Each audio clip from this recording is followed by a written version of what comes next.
In the course of the week, we were very hopeful. We were very upbeat getting into the game against Ipswich. Kwame was here predicting 3-0. But you know what happened?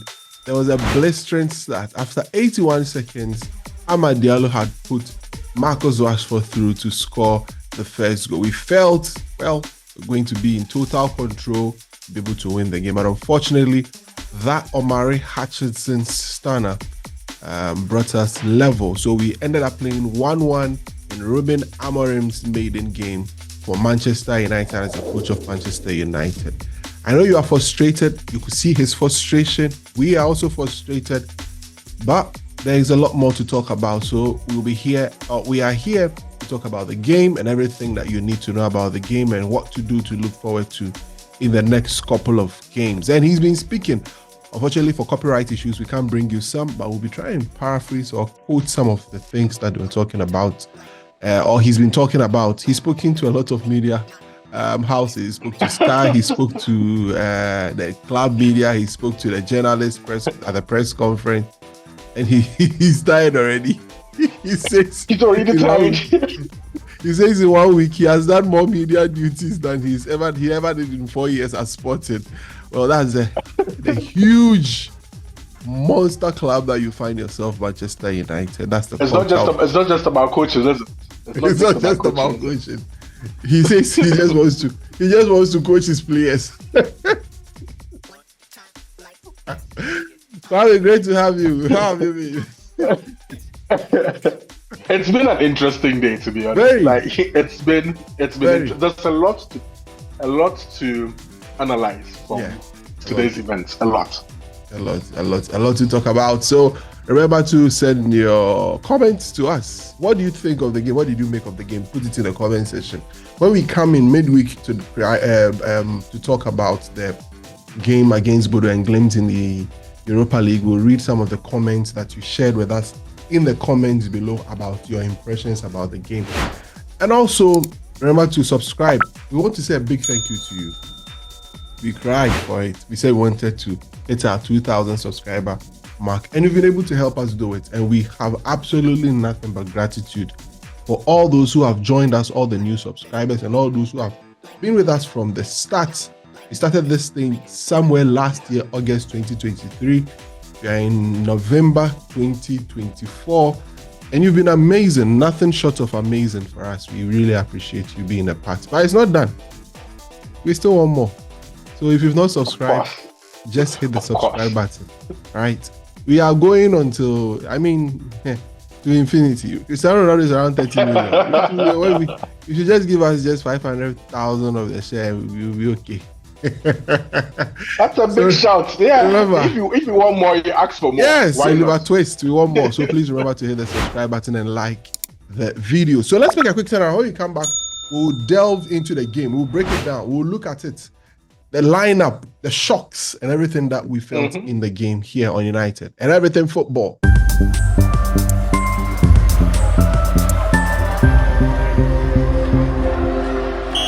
All right, thank you very much for being a part of this podcast. It's always great to be with you. Okay, let me get to Kwame. Let's talk about the game, and then some of you brought us your videos on your thoughts on the game. We'll play it. So let me pick the thoughts on Kwame. Kwame, the game, before the game, the lineup really sent a shock wave to everyone. Stunning. We were here. Stunning lineup. We had done our lineup. We felt it was sort of a probable lineup, and Amorim threw everyone away from that point. It was quite an interesting shock looking at the lineup. So this is the lineup, as you can see. So we had the back three, Andre Onana in goal. The back three had Mazraoui, you had De Ligt, you had Johnny Evans. At right wing back was Amad Diallo. At left wing back was Diogo Dalot. In the middle of the pack was Christian Eriksen. And then the two tens were Alejandro Garnacho and Bruno Fernandes, with Marcus Rashford leading the attack. So Kwame, very shocking. Let's start from that point. That's the lineup. Very, very shocking lineup. I said, you know what? We shouldn't take every single word that he says, quite literally. the reason why I said this is he did say before today's game that he's going to play fullbacks, as wing backs, defenders. It's difficult to train because it's difficult to train to be. Maybe he's about the mind games aspects too, which I find cool. So I found it a bit comical at the same time. I was like, you can't really trust everything he's going to see. He started really early, but the lineup was so shocking that it got people thinking, are we even going to play a 3-back at all? People were saying, no, it's a 4-back. It was so much confusion. It was laughable because I was saying to myself, people have very little knowledge of his side. Mm-hmm. Up until there were rumors a couple of weeks ago that he was going to be United manager, people had just heard about it and his exploits at Sporting. They hadn't even watched Sporting games. Yes. I can tell you without even any data to support me, that about 80% of Manchester United fans have not watched more than 5 Sporting games. I don't think so. Probably a few games in the Champions League. That's just about it. Yeah. So I'm saying to myself, up until we see this team actually line up, everybody should just calm their tits. We don't know what is going to happen. But our lineup was, like you've just shown, it was quite surprising. But I'll give him a reprieve in the sense that he had to keep things tight-lipped a bit because we have injury issues. The injury issues are not that bad because these players are returning from long-term injuries. That's the problem. So you have to be really careful about how you reintroduce them into the squad. Unfortunately, before the game, we also had very, very late that Martinez couldn't even travel at all because of the back problem. That left the left-hand side of the back three with a bit of problems because Luke Shaw is the only other viable candidate to play there, but he hasn't played a game in God knows how long. He didn't even play in any warm-up games before today. So it was unlikely that he was going to start. The only other alternative is the only person who can play across the entire back four. It doesn't really matter because he's a spare man, which is Johnny Evans. Unfortunately, he's 36 years old and it showed today. In a couple of episodes ago, we were saying to ourselves, has Johnny Evans ever made a mistake? Unfortunately, today, in a 3-back system playing on the left side where he had to cover a lot of ground, he was exposed. He wasn't helped by Diogo Dalot, who played at left wing back today and was absolutely shocking. You know my feelings towards Dalot. But a couple of weeks ago, I also said he should be taken out of the firing line a bit because I think he's mentally fatigued because of playing too many games. But it's got to the point where it's not just about mental fatigue. He's just shocking. He's just shocking to watch. Yeah. The left-hand side of the back 5 was just leaking. That was where all our problems were. All the problems were coming from. All the problems. And I'll give Amorim the credit by saying he made a couple of changes there. That especially by bringing on Shaw to stop the bleed, because when Shaw came on, it stopped. The bleeding stopped from that side, except for the fact that he probably brought him on too late, I guess, too late. So it didn't stop it earlier enough. That's what I'm trying to say. In front of the back 4 of back 5 or back 3, however you want to call it, was also a midfield pairing that should never ever start for Manchester United again. He gave his reasons for starting Eriksen and Casemiro.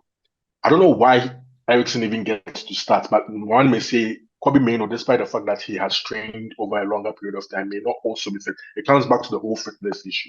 He's also been out for about 3 or 4 weeks and probably wasn't fit enough to start yet.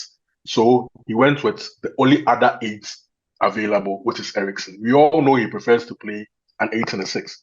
We were saying before this that go with the security of playing 2 6s. But the unfortunate circumstances of Manchester United also dictates that our other 6 was the last person to report for training and wasn't fit enough to start, probably because of jet lag or whatsoever. It's just a domino effect. A series of circumstances. Unfortunate circumstances which leads to us ending up in such a situation. 32-year-old Eriksen, 32-year-old Casemiro should not be starting the Premier League game for Manchester United ever.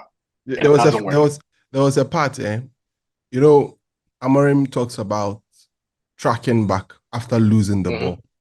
And there was a point where they had all pushed up and they were all running back. I saw Casemiro, I saw Eriksen. The effort is there, but the legs are not tracking back. I just couldn't help but laugh. I'm like, see, they are senior citizens. These are old men. They can't do it. They can't do it. That's why I find interesting about today's analysis. The fact that there could be obvious flaws that could be pointed out. Certain players, and I love what Amorim said. The will to do it isn't a problem. Some people just can't do it. They just don't have it in them to do it. Unfortunately for us, the data is going to show it. You also made that reference that the data will show that you are trying, but then it's not reading that you're making the mouse. It's not reading that you're making the tackles. It's not reading that you're making the interceptions.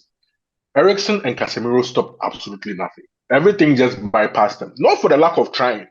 The leg isn't written. The leg isn't written. The leg no D. The legs no D. It's just no D. You don't have it. So it tells you what we have to do. Eriksen is out of contract. We don't have to even think twice about replace. We have to get an 8. An 8 who does both ends of the game well, controls the game, and it also has the legs to also get about to support Manuel Ugarte, because that's going to be the future of our midfield. Whether Kobe Meno is fit and ready and whatever, we still need somebody else to complement that midfield. It's not enough.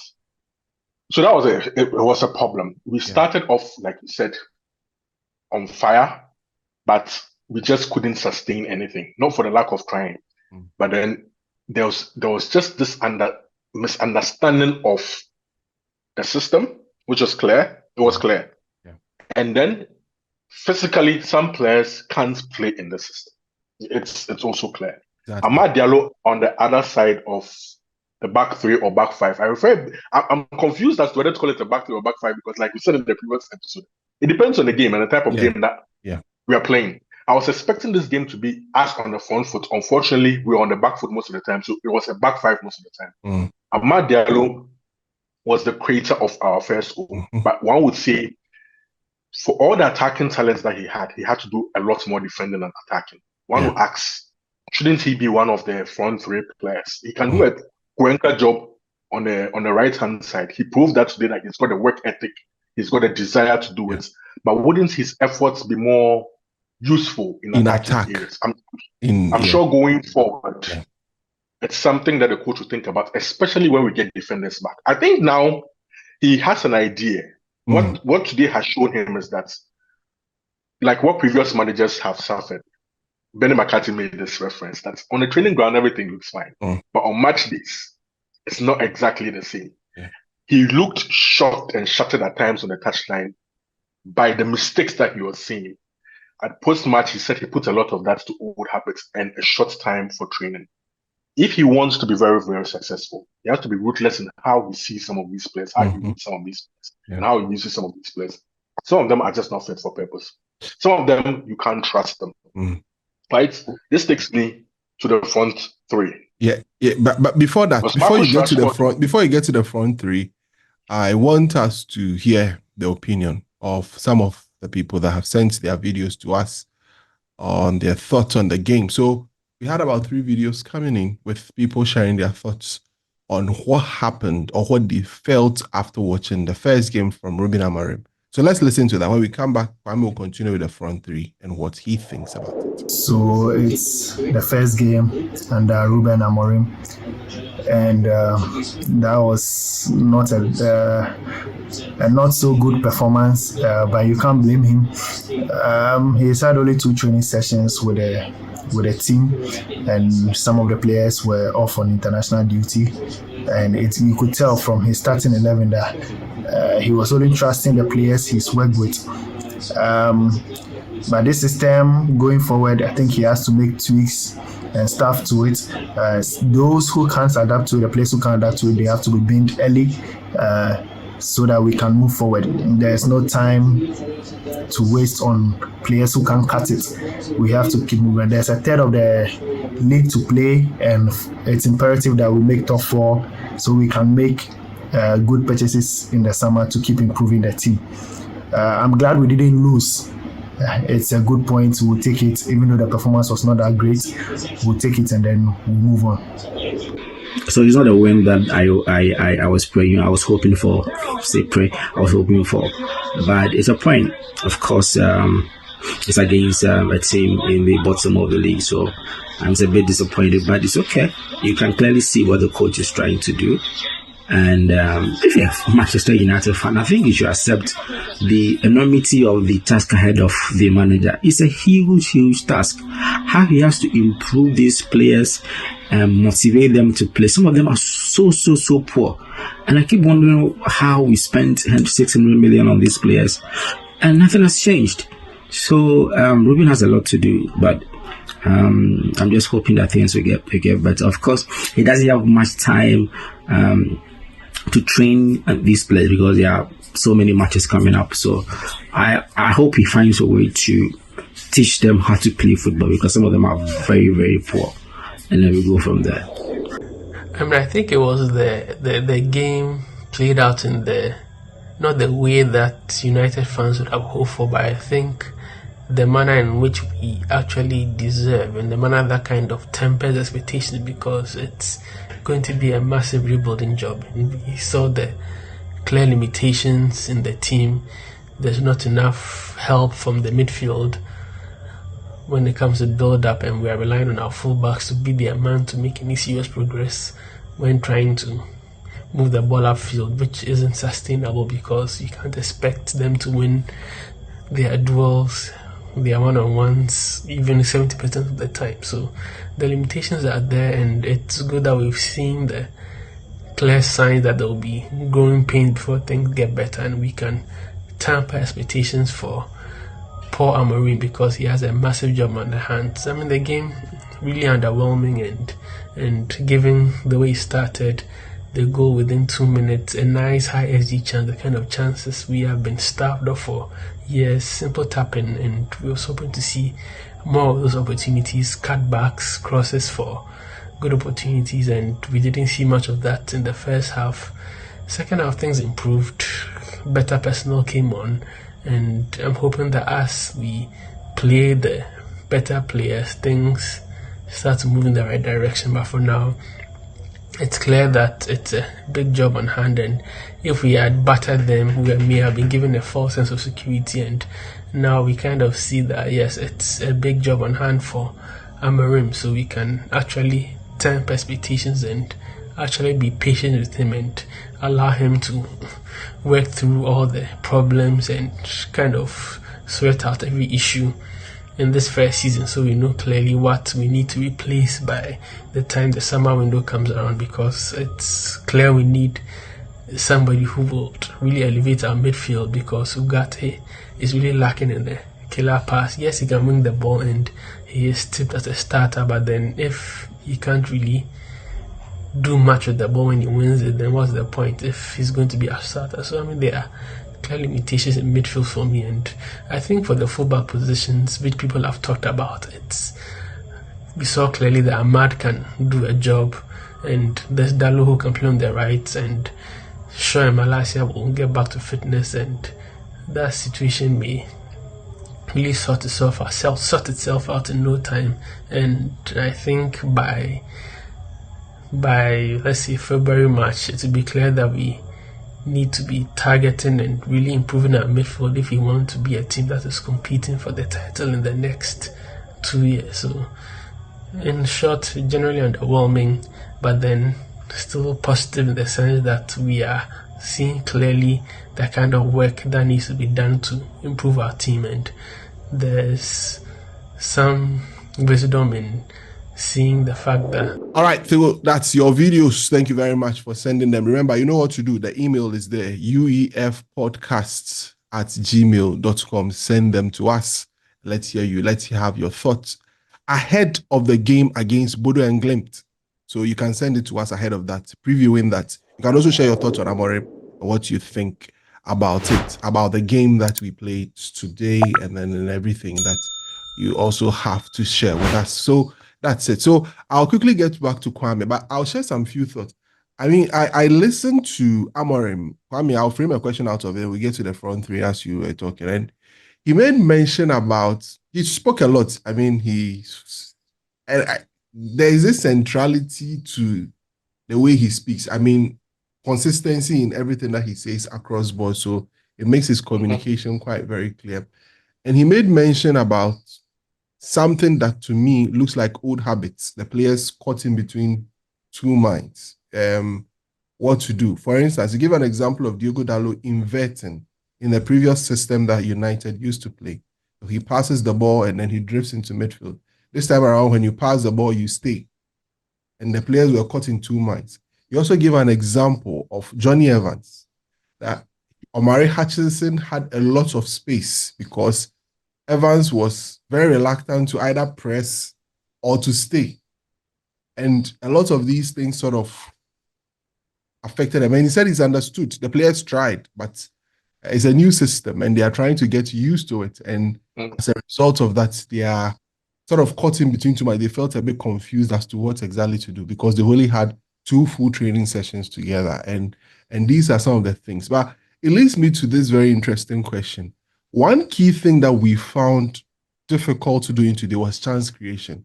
At some point, after about 60th minute, I had given up. Like, I don't know how it was going to come. Kwame, it takes me to the front three. That's so I'm feeding it. It actually takes me to the front three. That's what I'm asking. Go on. So the front three, it was Bruno Fernandes, Garnacho, and Rashford to start with. Bruno Fernandes played on the right side, Garnacho played on the left side, and Rashford played down the middle. Aside the goal that Marcus Rashford scored, I don't think he did anything right today. Absolutely. Garnacho did not compliment him either. Yeah. By making childish and selfish decisions every single time. Now it's become consistent. Every game, almost all our best chances fall to him. In the second half, he had a very good chance to actually finish the game. Not to cut you. Do you know what the coach said? He said he had made an observation about Garnacho, that he's good in between the lines and he's always open to receive. So is this something about his quality or I don't know? No. He like Rashford, they have the same attributes, able to run through the lines, over the defense. You know, they have that attribute. Yeah.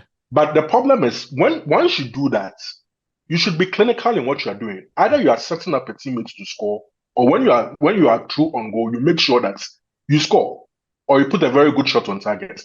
Garnacho is either letting a defender catch up with him, either not seeing another player that he should make a very simple pass to. And that happened on a couple of occasions, coupled with the chance that he also had that the goalkeeper saved. I mean, he's just not making matured enough decisions in the final third. Yeah. So it looks like the front three on paper look like quality, but when they're on the pitch, they do not complement each other. They do not help each other. They definitely do not show quality, because if you're not passing to each other, you're not seeing each other, you're not making the right passes, the right decisions, then it's just names on a piece of paper. You get it?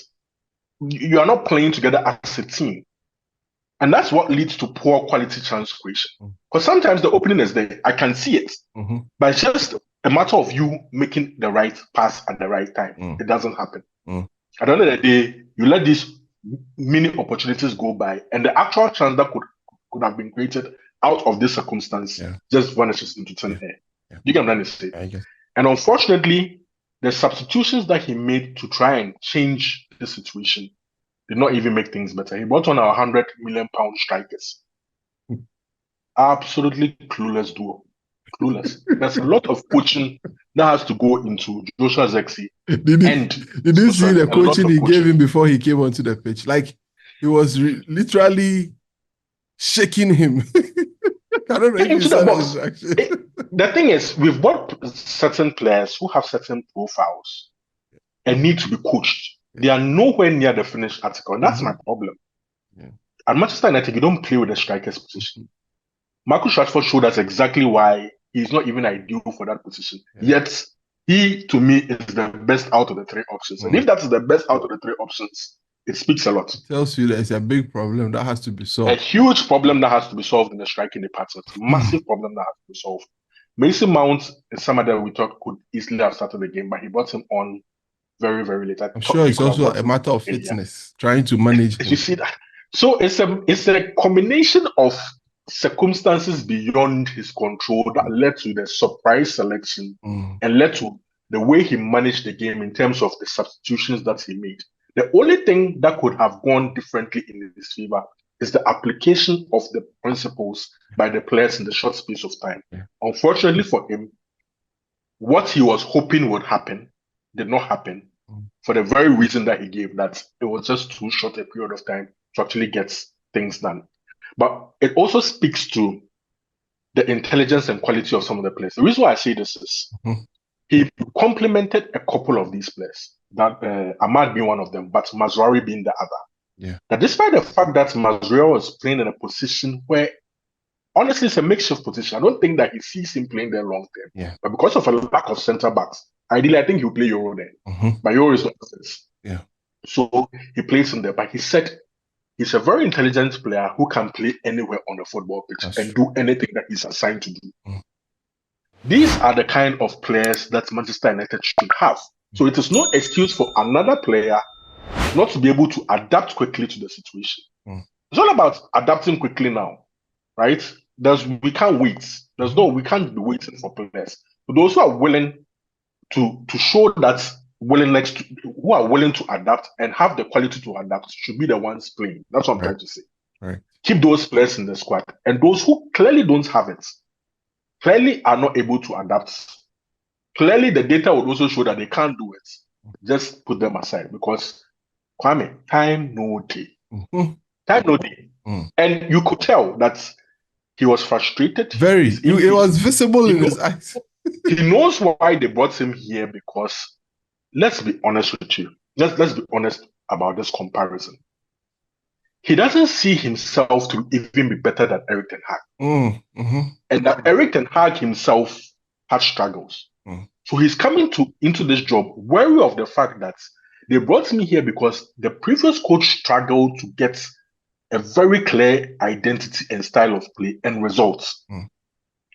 They paid top dollar for me, close to £10 million, for me to come and establish a clear identity and to win football games. So he's not here to joke. He knows that he has a lot to live up to. And the burden that he speaks of, that the media and blah, blah, I've heard that he's saying that he doesn't even want to. He's going to tell the club, cut down on media communication so that he can. It comes back to his title at the football club. It was very deliberate. Head coach. Head coach. There are certain responsibilities that he wouldn't want to deal with at all. I'm sure all this media and all these things, truly, the club will find a way of cutting it down, because if it's going to affect him, he can't do the job that Erik ten Hag was doing in terms of all the other extracurricular stuff that do not impact how we see things on the football pitch. He should be spending more time. He wants to coach. He has to coach. He has to coach. He has to improve these boys. He has to improve the system. And those that don't toe in line, it will reveal itself. The data reveal itself. The data. The most striking thing for me now is the data. His reference to the data. He said the data will reveal itself. If you're not running, it will show. And at the end of the season, and you also saw that go like, these players they don't work hard. They're not hardworking enough. I don't know if you remember. You remember that Omar Barat? I don't know whether it's a direct quote or it's something that was reported in the media, that you're a player and you spend 2 years under him and you're not improving, you'll be gone. I mean, you have to go. It's clear. I was saying to you that some players have 6 months. Oh, they will be gone. 6 months to see. Oh, they'll be gone. They will be gone. They will be gone. They will be gone. They will be gone. They will be gone. They will be gone. So I mean, when I was listening to the press conference, I took time before we did the record. I took time to listen to everything. Kwame, just before you get there, I can't leave this out. Andre Onana. I have to give props to Andre Onana. Yes. We've spoken about every player on the football pitch. Every best player on the day. Pitch. It is because best of player this season. If it wasn't for him, we lose this football game. The saves that he made were outstanding. Easy. See, last year people were bashing Andre Onana. Onana at 50. I was one at 60. I was one of the people who wanted him to come to the football club because of course. You're all quiet. But at a point in time, Charlie, you had to be quiet because things were not going well. Exactly. How do you defend that? He has settled in. He's playing like the only man in the football team who is consistent and performing week in, week out. Without him today, we lose that football game. I saw the XG. It was 2-1. We were supposed to have lost that game. Of course. For Andre Onana. But for him. Amorim acknowledged that the goalkeeper today saved us. Without him, going forward, we have to do better. We have to do better. We have to do better. The system is supposed to protect and reduce the amount of chances that come onto us in the game. I was listening to the press conference. The last question that was asked had to do with whether it's a confidence issue with the players, and he said no. It's not a confidence issue.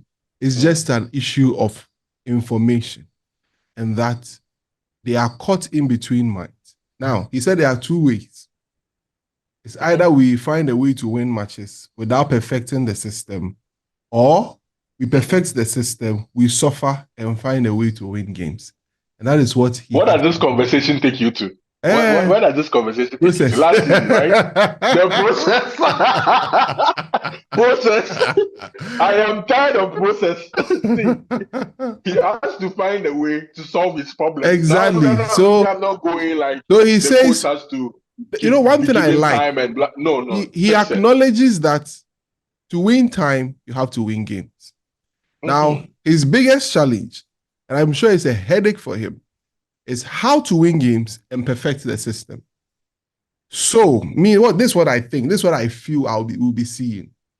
We'll struggle with the system, we'll force, today, for instance, I think at the dying embers we were trying, Ahmad could have won us that game, but for that block, because he was able to wiggle through, like he was forcing himself to be able to do that. And it was quite an outstanding move, but unfortunately there was a block.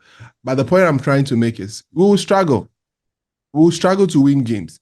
But what I want to see is a continuation of the perfection of the system. It's extremely important. He says they brought him here because of what they had seen him do. Now his teams have an identity. And the identity is what we have to see. He said we'll see an idea today. We have to force it. You have to force it. He said we'll see an idea today. Honestly, I didn't see the idea. I saw the system. I saw a system and trying to do things differently, right? Okay, maybe that's the idea. Maybe that's the idea. No, Kwame, I saw the idea. It's just that you can see the idea, but the execution, you can see that So let me put it that way.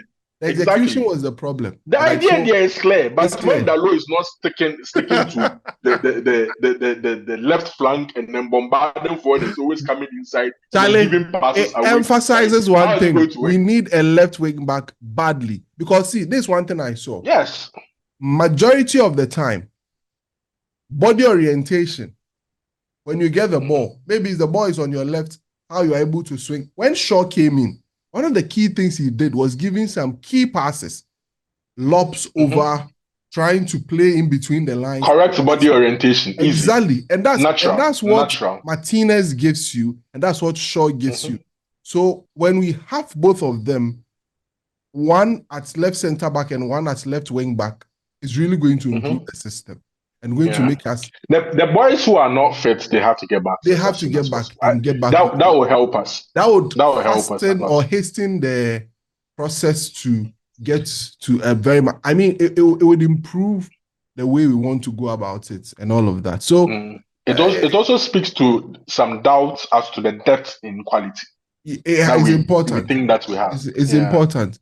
It's important. I'm sure in January, they will try and deal with the issue of the left wing back because it has to be dealt with. It has to be dealt with. It's taking too long. It's taking too long. Because this is what I think will happen. Shaw and Martinez would work around the left center back situation for us. If Malacia is able to improve his fitness, then that's fine. But we need a left wing back who will start right away because that Dalo experiment isn't going to work. And I'm not happy with it. It's not going to work. Because there are moments where you get in there and what you expect is a cross from a left winger. But Dalo will do what? Cut back and try and give a pass. Sometimes... That's the balance. The balance in the wing backs is one is supposed to be as dynamic on the other side. Exactly. And the other one is supposed to put in crosses. Exactly. Dalo did not do any of that. He didn't do any of that. And there are times where even with the body orientation with the left foot, if Garnacho makes a run, you can be able to push a left-footed pass to the person. Let me give an example. If you watch the training videos that we saw this week, anytime that one touch by Malacia, what does he do? One touch to Mount. Touches it to the player, the number 10, who is easy. It is a instinct pattern that they want to develop. Dalot isn't going to do that because the moment he gets the ball, the right-footed player is going to shift to the right and then pass. And then it takes the whole attack back.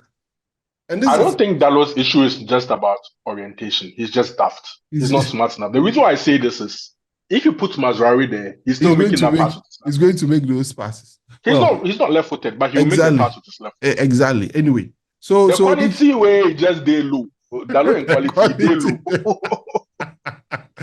The quality they low. So we need to improve the system. So Amorim, very frustrated, but it is what it is.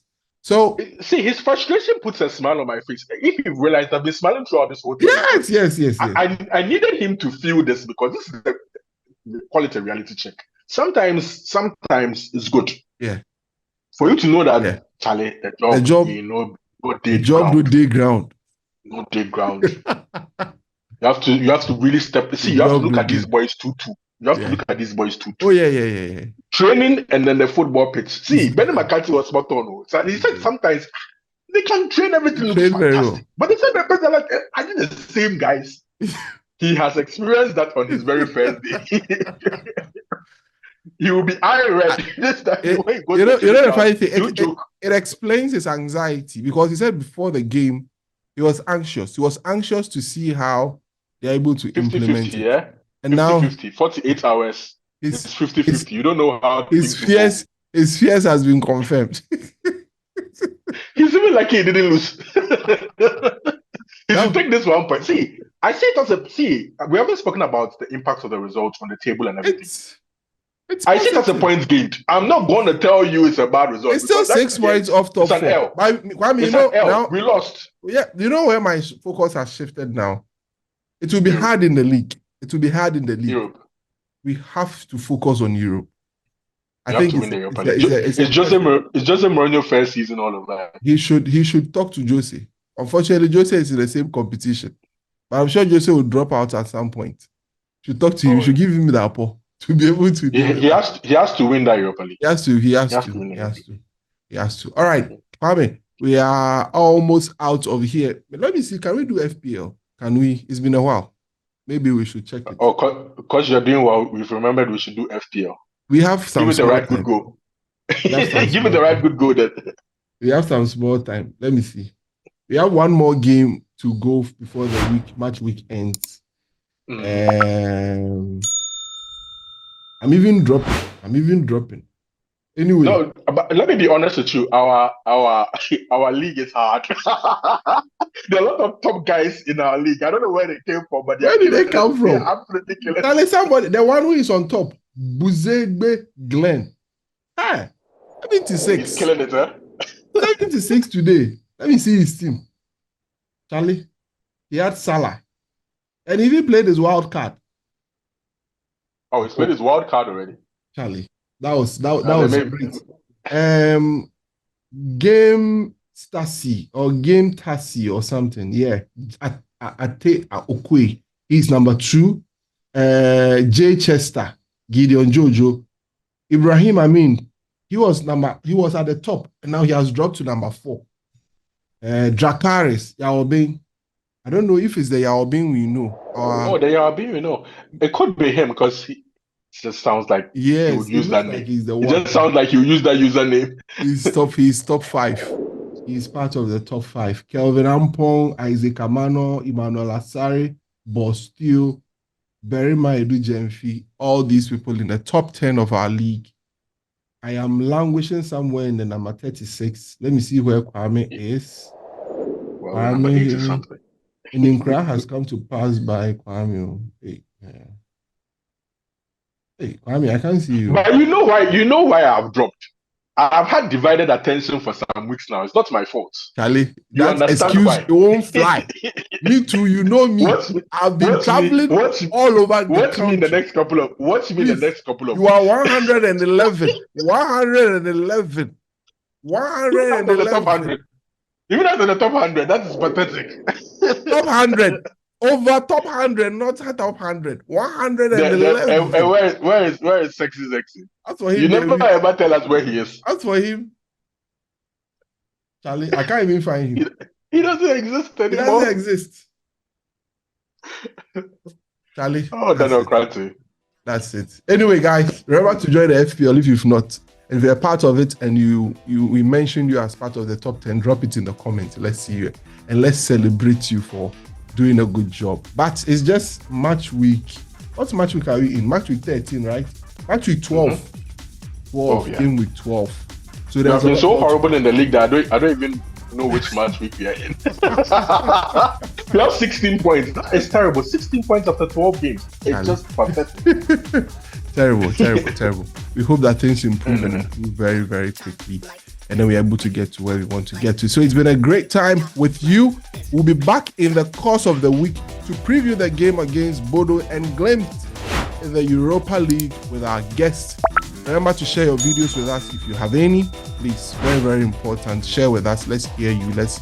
And leave a comment. And remember to subscribe, like, and also share with your friends. Thank you for the subscription again.